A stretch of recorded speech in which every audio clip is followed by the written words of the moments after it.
Oke guys, welcome to my channel. Kita sekarang akan membahas tentang modifier all ages ya. Non-praise. Frase dalam bahasa Inggris yang menggabungkan dengan satu modifier atau lebih. Sebelum mempelajari non-praise lebih lanjut, apakah kalian tahu apa itu frasa?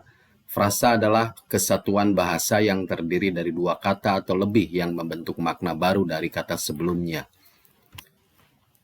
Dari penjelasan singkat di atas dapat kita ketahui bahwa tujuan menggunakan noun phrase adalah agar noun atau kata benda menjadi lebih jelas atau lebih spesifik karena sudah ditambahkan oleh modifier penjelasannya. Jadi kalau kita bicara modifier yaitu sebagai penjelas.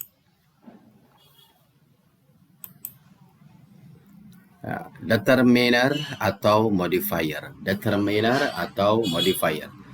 Determiner adalah kata atau frasa yang digunakan sebelum noun kata benda untuk memperkenalkan konteks noun tersebut. Di sisi lain, modifier adalah kata, frasa, maupun klausa yang digunakan untuk menjelaskan suatu noun. Terdapat dua jenis modifier yaitu pre-modifier dan post-modifier. Pre-modifier adalah modifier yang terletak sebelum noun, sedangkan post-modifier adalah modifier yang terletak sesudah noun. Oke, contoh pre-modifier dan post-modifier. Pre-modifier contohnya di sini a red hat. A red hat.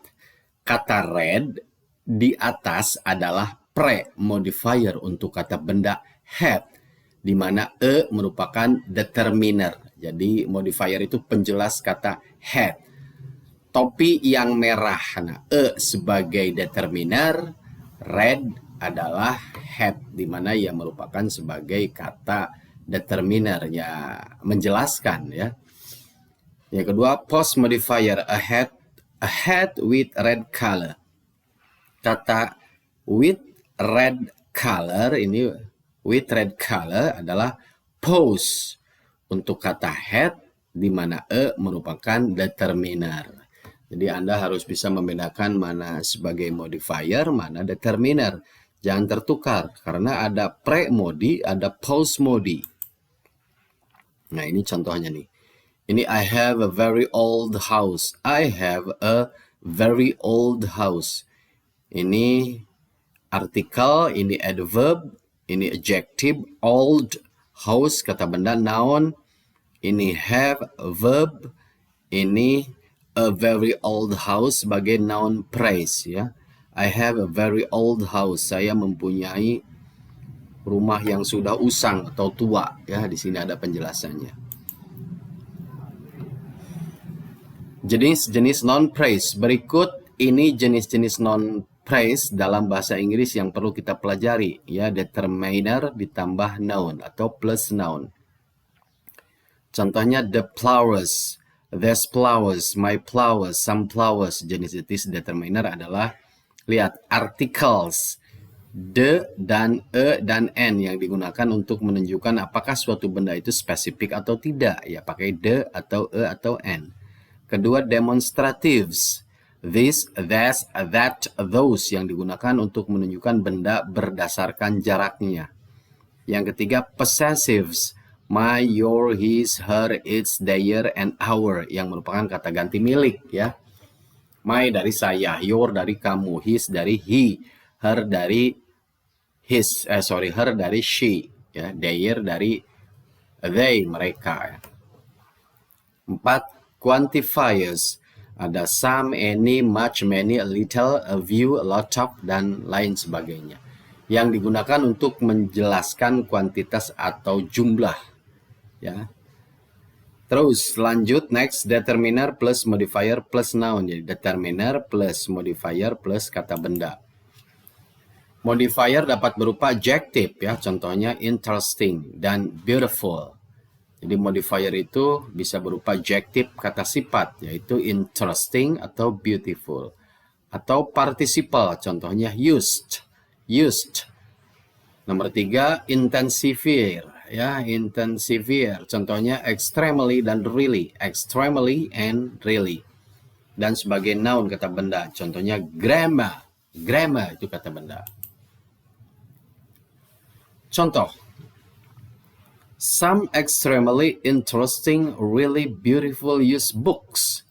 Some extremely interesting, really beautiful used book.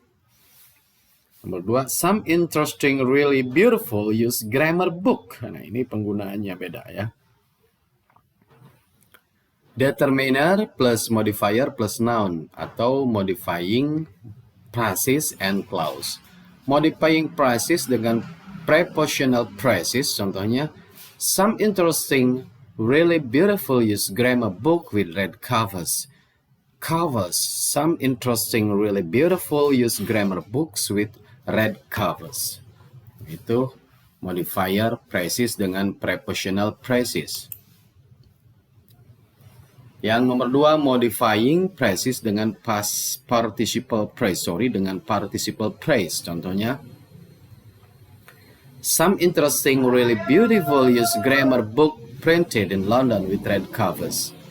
Modifying phrase dengan relative clause atau clause relative. Yang ketiga, some interesting, really beautiful used grammar book printed in London with red covers that we study this semester. Some interesting, really beautiful used grammar books printed in London with red covers that we study this semester.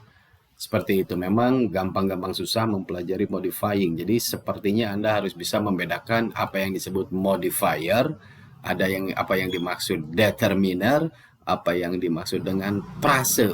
Wah, itu karena masih berkumpul di situ ya. Frase yang terdiri dari banyak modifier. Ingat, Anda harus tahu dulu apa yang dimaksud modifier. Meskipun sangat jarang digunakan, berikut ini acuan penggunaan noun kata benda ya, noun phrase yang terdiri dari 3, 4 atau lebih modifier. Contohnya nih, determinernya intensivernya really, adjective dan participalnya old. Noun modifiernya stone, batu. Nounnya wall, kata bendanya. Modifying phrase-nya next to the river ya. A really old stone wall next to the river. Some, intensivernya nggak ada, adjective-nya well known. Noun modifiernya nggak ada, nounnya university. Modifying phrases-nya describe in the interesting brochure. Some well-known universities described in the interesting brochure. Seperti itu. Dari kategori appearance di atas biasanya mengikuti urutan size, shape, and condition ya. A big round shiny apple ya. A big round shiny apple. Urutan lain juga dapat digunakan seperti condition, shape, size, atau shape ya. Shape, condition, size, atau urutan lainnya. Contohnya a shiny round big apple. Shiny round big apple beda dengan a big round shiny apple. A shiny round a big apple ya. Jadi Anda jangan terkecoh. Atau a round shiny big apple. A round shiny big apple. Sama seperti kategori appearance, hal ini tersebut di atas juga dapat berlaku untuk kategori origin. Urutan yang biasa digunakan adalah geographical material, geographical material. Contohnya Japanese wooden chair. Japanese wooden chair. Namun urutan lain juga dapat digunakan seperti materi geographical. Contohnya wooden Japanese chair. Apa yang beda di sini? Japanese wooden chair dengan wooden Japanese chair. Ya, Anda bisa membedakan. Oke, thank you for your attention. Semoga bermanfaat. Keep watching the video, share, like, and subscribe.